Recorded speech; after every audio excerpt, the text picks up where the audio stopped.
All right, so let me start by saying that I'm very happy to join you today. This is a very important conference that kind of touches upon many aspects that I'm interested in my PhD. So I'm very much looking forward to all the papers and the contributions. And I'm happy also to present some of my research that I've done for my doctoral thesis. So the topic of the title of my presentation today is The Afterlives of Serfdom, Teresa Murak and New Genealogies of Land Art in Socialist Poland. On a black and white photo, a woman roams empty fields. She walks barefoot through the dark, freshly plowed land, wearing a dress thickly overgrown with fresh sprouts. A rural landscape spreads out. We are nearby the village Kiełczewice in eastern Poland. The woman on the photo is Polish artist Teresa Murak. Her sculptures, performances, and installations from the 70s and 80s are considered a fundamental contribution to ecologically engaged art in Eastern Europe. Murak's artistic practice has often been described as a spiritual activity. The artist frequently emphasizes the depth of her Christian belief, and critics have followed in suit. Her works are time and again described as embodying the cycles of life and death, nature and fertility, precarity, growth, and care. Some have even claimed that her practice is a form of transcendental meditation, focused, minimalistic, and austere. Those religious interpretations of Murak's work are not surprising in a country where Catholicism has for centuries occupied a hegemonic position. Is a different reading even possible? As a counterbalance to current scholarship, I want to offer a materialistic reading of the artist's practice. By focusing on issues of labor, coloniality, and gender, it is possible to trace a different understanding of Murak's practice, an understanding closely in tune with histories of global capitalism, land exploitation, and peasant subjugation. Let us return to the initial photo. The open fields and rural setting of Murak's performance open up a series of fundamental questions. What is the connection between her works and the complex status of land in Poland? How does her practice sit within the agrarian reality of Eastern Europe? And finally, what does the earth remember? What histories are stored in the dark layers of the soil? Land and labor. Starting from the 16th century, the development of capitalism in Eastern Europe was based on serfdom, a tightening system of unfree labor. Peasants were bounded to the land by bonds of debt and indentured servitude. It was their labor that accumulated capital in the region. In the 18th century, when most of Western Europe moved towards wage employment in factories, this was not the case in the eastern part of the continent. Instead, a period of second serfdom occurred. Peasants were even more brutally exploited and oppressed. Devoid of land, rights, and any shred of dignity, they resisted and rebelled, organizing bloody uprisings and revolts. Sculpture for the Earth is a performance work created by Murak in 1975 during a symposium on art and nature in Sweden.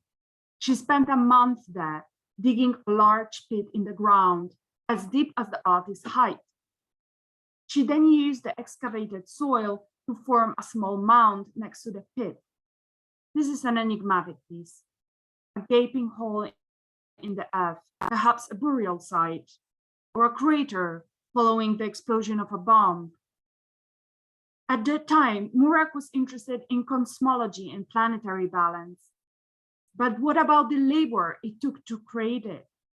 What about the very materialistic act of digging, showing out the earth, filling buckets after buckets with heavy soil? For weeks, the artists worked bent in half with basic tools and often just had bare hands. Working the land. For centuries, this was the work of peasants, themselves exploited. In turn, they exploited nature for their lords' gain.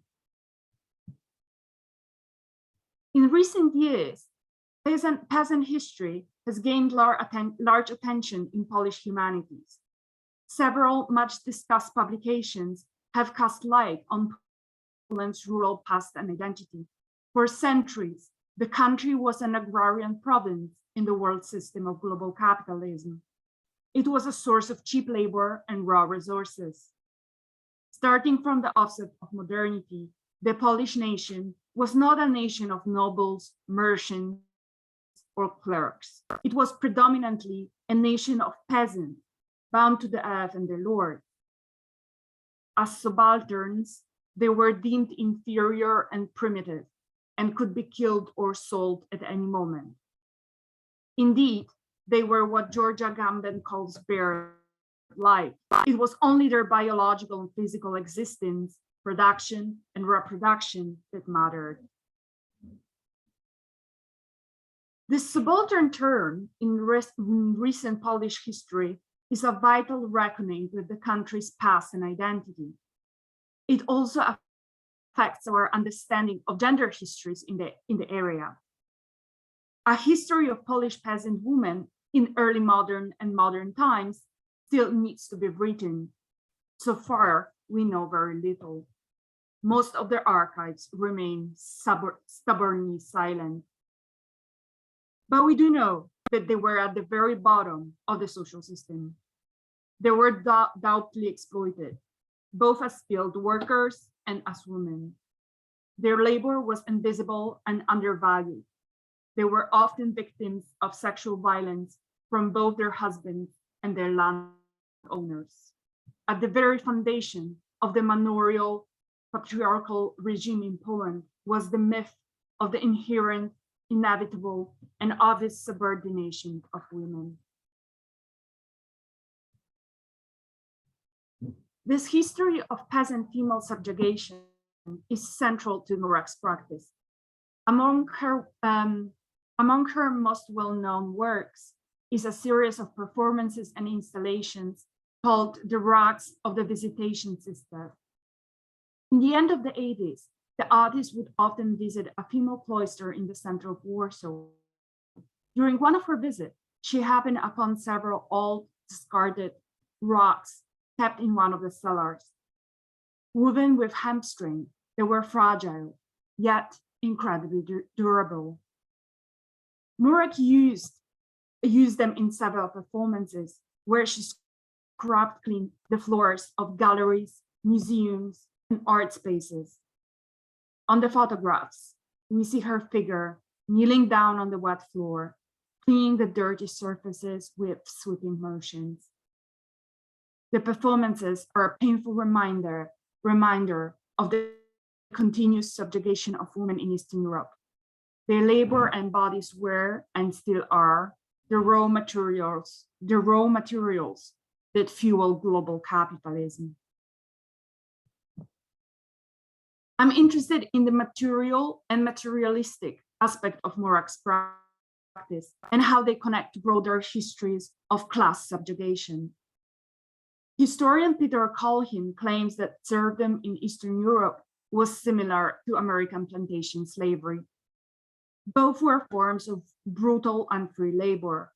Both aimed to extract profit from bodies, nature, and land. Both dominated from the 16th to the 18th century to the 19th century and were abolished around the same time. The similarities between serfdom and slavery are crucial and should be more closely explored. They are of fundamental importance as they allow to see Eastern Europe as embedded in broader histories of global colonial capitalism across the whole world system. By following those structural similarities, it is possible to see the region in parallel and in dialogue with broader realities of Latin America, the Caribbean, and the global South. Those parallels are fundamental to outline a comparative perspective for art historical research. Piotr Piotrowski's rally cry from his last book, Peripheries of the World Unite, should be grounded in structural and economic similarities. Those similarities are deeper than just current political parallels. They reach back in time to the global world system that emerged in the 16th century. A comparative perspective should acknowledge that issues of capital, land, labor, gender, identity have to be positioned in their long durée.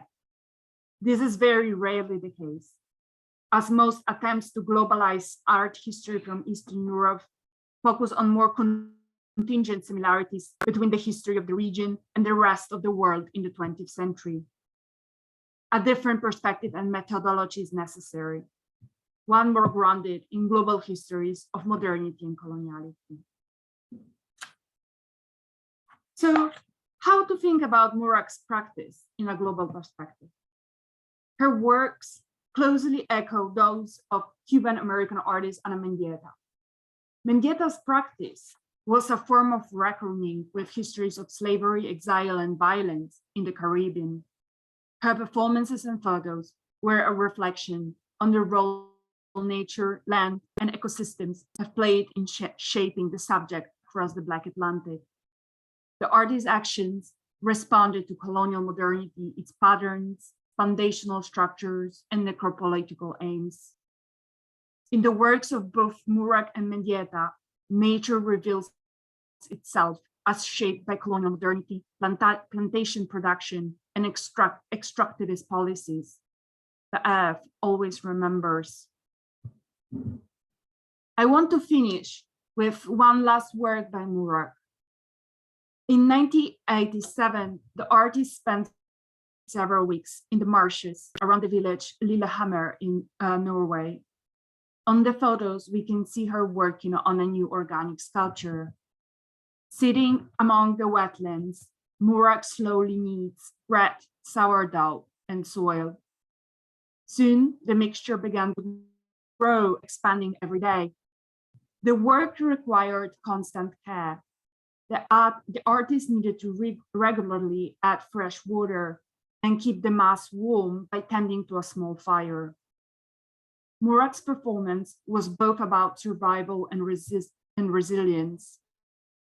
How to keep things alive in a harsh environment, how to care and protect what is exposed to violence and the threat of erasure. Wetlands, swamps, and marshes were often a place of shelter and refuge for subalterns fleeing colonial violence. Both slaves and rebellious peasants found sanctuary by hiding in those densely overgrown regions, which were difficult to both access and navigate. Swamps, such as the Great Swamp in Virginia in the 18th and 19th centuries, witnessed the formation of free communities of Maroons, fugitive Black slaves. Polish peasants fled serfdom to the eastern regions of the country, known for its large wetlands. In both cases, marshes were a key location on the map of subaltern resistance and survival. Serfdom casts a long shadow on the history and identity of Poland and Eastern Europe. It is a dark shadow and a heavy one. Arguably, no other phenomena has had as much influence on the country's class structure, identity, social conflicts, and political consciousness. Teresa Murak's work can be seen as a reckoning with this shadow. Her performances and sculptures are often echoes and after images of peasants' subjugation and colonial exploitation. Those echoes and after images keep relentlessly haunting us, sometimes fully visible, sometimes appearing only in the corner of our eyes. The title of my presentation is The Afterlives of Serfdom. I propose this term in dialogue with the concept Afterlives of Slavery, introduced by Saidia Hartman. Hartman writes about the contemporary US marked by necropolitical violence towards Black bodies. While abolition has formally abolished slavery, this violence lives on, taking on both old and new forms. History is never over. All right, thank you. This is the end of my presentation. We can stop.